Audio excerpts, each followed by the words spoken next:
এক মঞ্চে মুসলিম ও আরব বিশ্বের নেতারা।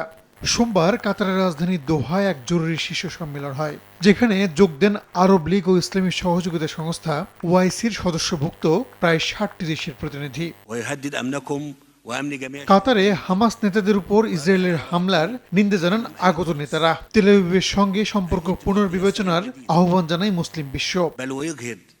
যৌথ সংবাদ সম্মেলনে কাতারের প্রতি একাত্মতা ঘোষণা করা হয়। এই হামলা শুধু দেশটির সার্বভৌমত্বই লঙ্ঘন করেনি, বরং আন্তর্জাতিক শান্তি ও নিরাপত্তার উপর সরাসরি হুমকি তৈরি করেছে বলে জানান নেতারা। সম্মেলনে অংশ নিয়ে বাংলাদেশের পররাষ্ট্র উপদেষ্টা মোহাম্মদ তৌহিদ হোসেন ক্ষোভ প্রকাশ করে বলেন, আন্তর্জাতিক আইনের সুস্পষ্ট লঙ্ঘন করেছে ইসরায়েল। আরব ও মুসলিম দেশগুলোকে এ বিষয়ে স্পষ্ট ও দৃঢ় অবস্থান নেয়ার আহ্বান জানান তিনি।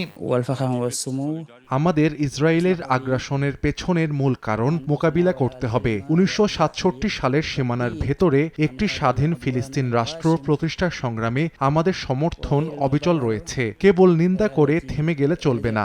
এদিকে মার্কিন গণমাধ্যম এক্সিওসের প্রতিবেদন বলছে, কাতারে হামলার আগে নেতানিয়াহু ব্যক্তিগতভাবে মার্কিন প্রেসিডেন্ট ট্রাম্পকে এই পরিকল্পনার কথা জানিয়েছিলেন, যদিও তা অস্বীকার করেছেন ট্রাম্প।